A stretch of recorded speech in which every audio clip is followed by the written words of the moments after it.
What's going on, YouTube? Back with another video, and today I'm going to be discussing color grading and taking you through my exact color grading process. I know a lot of people struggle with color grading, and that's understandable because color grading can make or break your video. It sets the mood, the vibe, sends a certain message, so you always want to make sure your colors are right.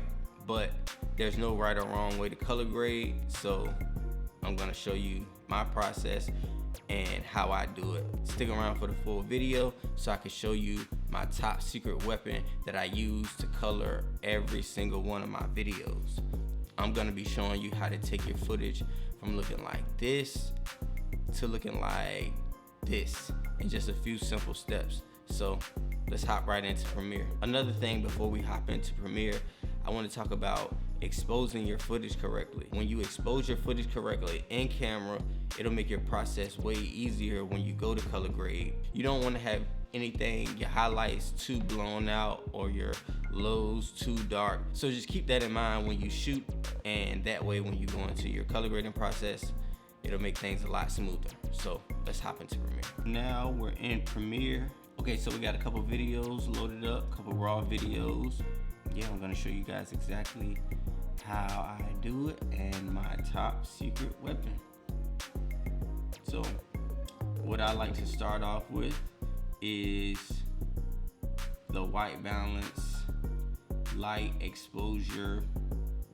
Here I'm not really seeing anything about the white balance that I want to tweak or the tint.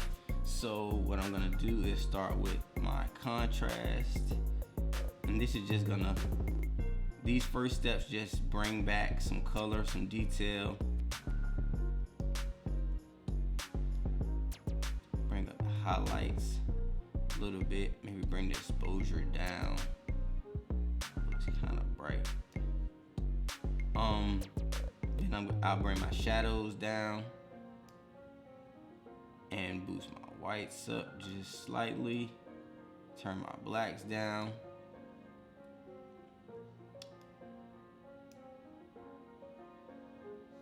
And then I'll move on to the creative tab. And I don't know why necessarily, but I like to sharpen by 10. I turn my vibrance up about 10 to 15. And then I turn my saturation up to about 110 to 115.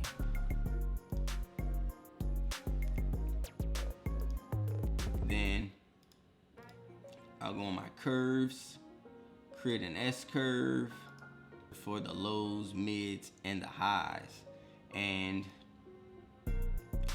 bring down the lows. And you can see some of the colors coming back.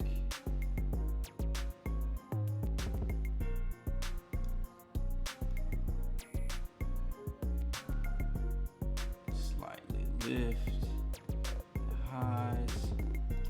And I'll probably go back, take some highlights away, bring the whites down just a little. Go ahead and add a little more saturation, boost it to 115. And now for my secret weapon, cinema grade. You guys probably been seeing it sitting right here on the side. And cinema grade is just a plugin that I found that works for me. It speeds up my color grading process. It was about $70. I'll put the details on screen, but it works in multiple programs. I knew I didn't want to spend a lot of time color grading, and cinema grade was just a great find. So yeah, so now what I do, I go into cinema grade, and this is so easy. It's like the easiest thing. Start frame, and I literally can look through all the preset LUTs and looks that they have and have a good starting point for whatever color I want to go with. And I usually use this Drive Rec 709, and you can open up this tab on this side to just make micro adjustments.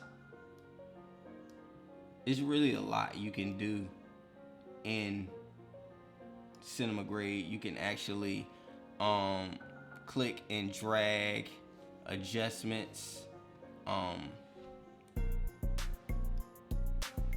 can see the saturation. You can boost that just by clicking and dragging. And you always want to find a good medium. You don't want to oversaturate or undersaturate, because that can make your image look really bad. As you can see, just find a good midpoint where you like it. And you can adjust the temperature, hue, saturation, and luma, and you can make points. You can click and adjust based on the color that you click. So you can see here the car is changing. And yeah, it's just an all-around good plugin to be able to use to dial in your colors and not have to go through the strenuous process of color grading, spending hours doing it. So up here I have the full video, and as you can see, it's a split screen right now, and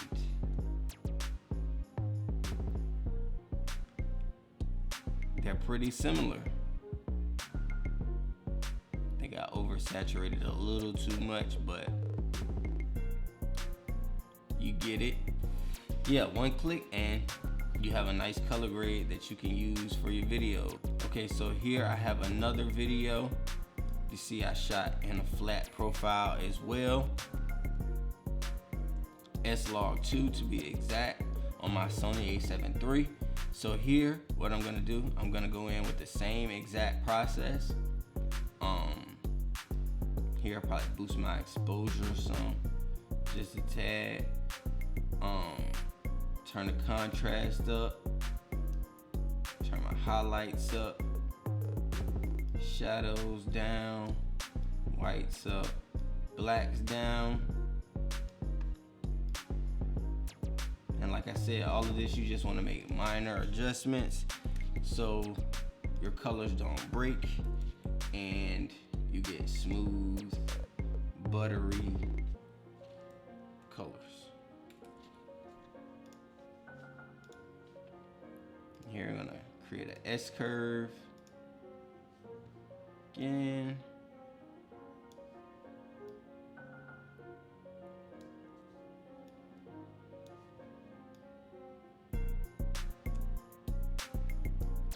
And then I'm gonna go back to basic correction and warm it up just a bit. And bring the tint down some to get rid of those magentas. And cinema grade. One click and I'm done. Let me go to the start frame. You see again, you have all your preset looks. If I want to, I can go with something like this.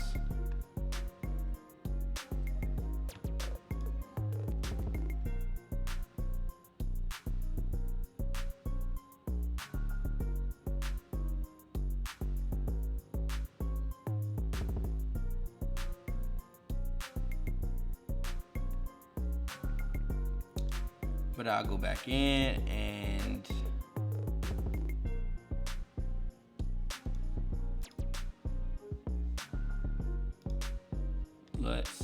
go to my usual drive Rec 709, and I'm pretty much done every time. Like every time I'll turn the full video on and I'll crop it so you guys can see the comparison. It's pretty similar to the original color grade, and all I would do is just make some minor adjustments to the other scenes. But yeah, that's pretty much it. Cinema grade and basic adjustments, and my color grading process is just that simple. So there it is, my exact color grading process. Like I said, it's key to find your process and what works for you, because you want to, at the end of the day, you want to develop your own style when it comes to making your art. And I found Cinema Grade works for me. I'm not sponsored by Cinema Grade in no way. It's just something, a tool that I found that works for me. If you have any questions or comments, leave them down below. Make sure you like this video and stay tuned for the next one.